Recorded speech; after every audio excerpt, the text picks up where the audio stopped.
Good morning students, welcome to our English period. Today let us discuss the question answers of the poem Vocation which we recently studied. So we will discuss the question answers, but let me remind you again that before you start writing down the question answers, you will first start writing down the words and meanings given here to the right hand side of the poem. Fine. So after you finish writing the words and meanings, you will write down the question answers and then the English workshop. So here we begin. Before we again discuss, let me remind you once again very strictly, very seriously, that you all will complete the question answers of this poem and send me the images by Saturday afternoon, by 12 afternoon on Saturday. Is that clear? I hope it is. And those who will not follow the orders, strict action will be taken against them by the school. So please listen to this very carefully and do the needful. Wherever punctuations are necessary, I'll tell you. But you have to write the answers correctly without making mistakes and in beautiful handwriting. And also revise after it is complete. So here we begin. The first question is, what does the hawker advertise aloud?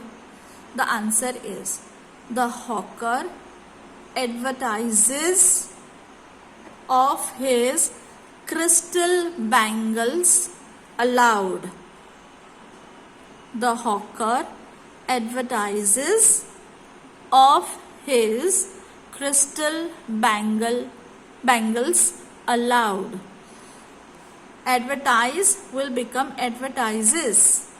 Fine, because the subject is singular, so the verb will take S or ES.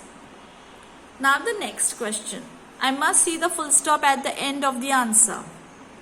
Now the second question is, who is scolded if he gets dirty? So who has written this poem? It is the poet who is writing about himself. Fine. So the answer to this question is, the poet is scolded if he gets dirty. Now the next. What accompanies the watchman? The answer is, his own shadows accompany the watchman. Accompanies will change into accompany. That is P-A-N-Y. It will end with Y. I-E-S will vanish because the subject is what? It is plural. Shadows is the subject in the answer. If the subject is plural, the verb will be singular. Fine. We are doing the same thing. The shadows, his own shadows accompany the watchman. Full stop. Now let us turn the page. The English workshop. Which of the following words or phrases match in meaning to the underlined ones? So let us read out the words or the phrases first. Deserted, exposed to heat, dirties the clothings, no particular route, following imaginary goals, scolds and corrects. Now let us start with the activity. Nobody takes him to task. The underlined phrases takes him to task. What does this phrase mean? It means scolds and corrects. So you will write down, nobody scolds and corrects, or nobody scolds him and corrects. Fine. Now the second. Dash, if he gets baked in the sun. What does this phrase mean? Baked in the sun. It means exposed to heat. If he gets exposed to heat, you will write down this over here. Chasing the shadows with my lantern means what? Following imaginary goals with my lantern. Next, the lane is dark and lonely, which means dark and lonely is underlined. it means deserted. The lane is deserted. You will write it here. He soils his clothes with dust. Soils his clothes is underlined. It is a phrase. What does that mean? It means dirties the clothings. He dirties the clothings with dust. This is what you will write here. Next, there is no road he must take. The underlined phrase is no road he must take. What is the meaning of this phrase?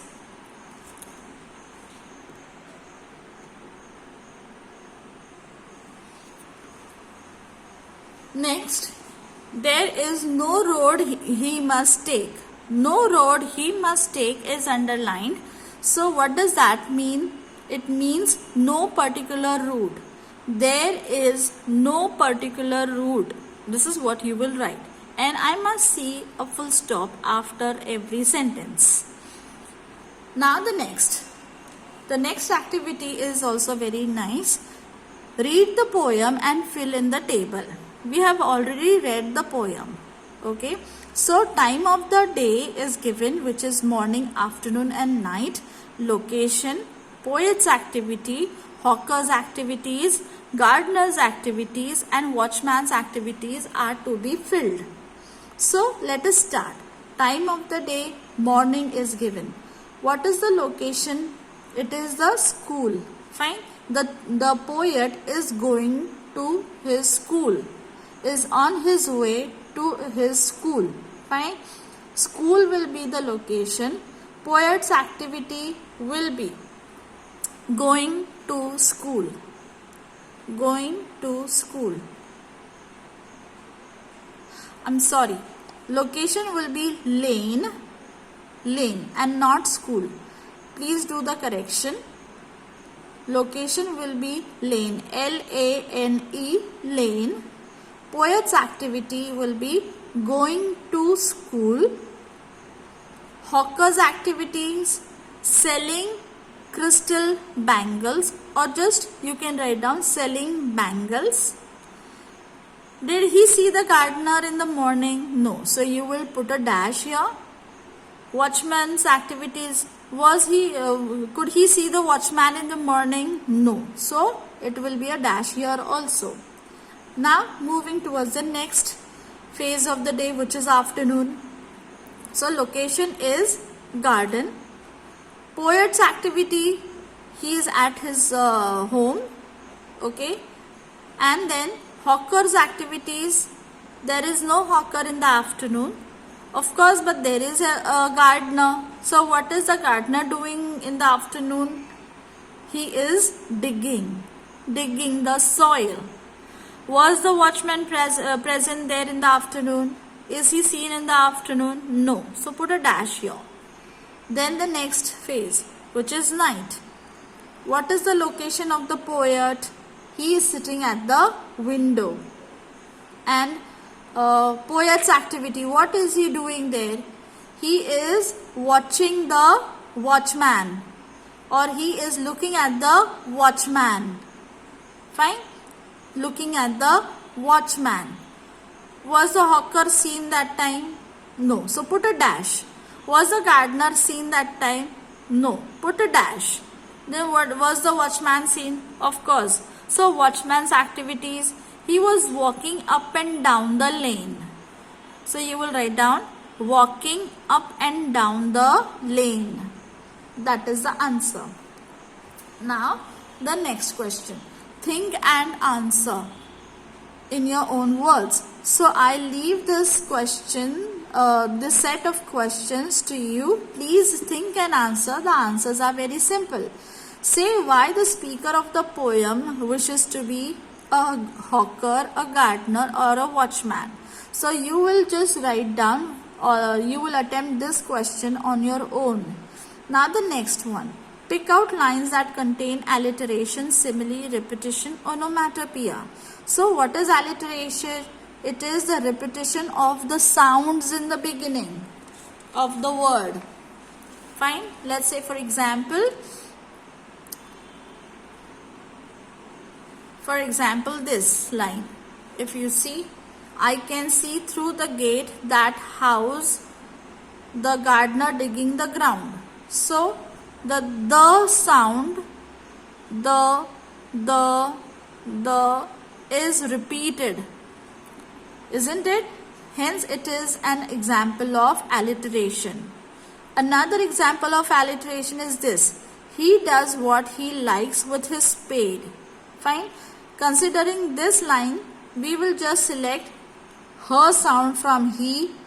There is again a he, so her sound from this and her sound from his. So this is alliteration. Now talking about the next figure of speech, which is simile. Let us first take a look at the next figure of speech, which is repetition. In repetition, what do we see? We see the words are repeated as it is. Like for example, every day I meet the hawker crying, bangles, crystal bangles. So the entire word bangles has got repeated twice, once and twice. So it has repeated twice in the sentence. Hence this is an example of repetition. Do we see another example of the same figure of speech? Yes, here. I can see through the gate that house the gardener digging the ground. So the entire word the has been repeated not once or twice but more than 2 times. So it is the here also and here also. It has got repeated thrice. Similarly, you can see many sentences which are examples of repetition. Now let's move towards simile. So what is a simile? This tells about the comparison done between two things. Fine. So I have one example here. The lane is dark and lonely and the street lamp stands like a giant with one red eye in its head. So you can just select this sentence. You can start writing the sentence from and the street lamp stands like a giant with one red eye in its head. So what is compared with what? So it is the street lamp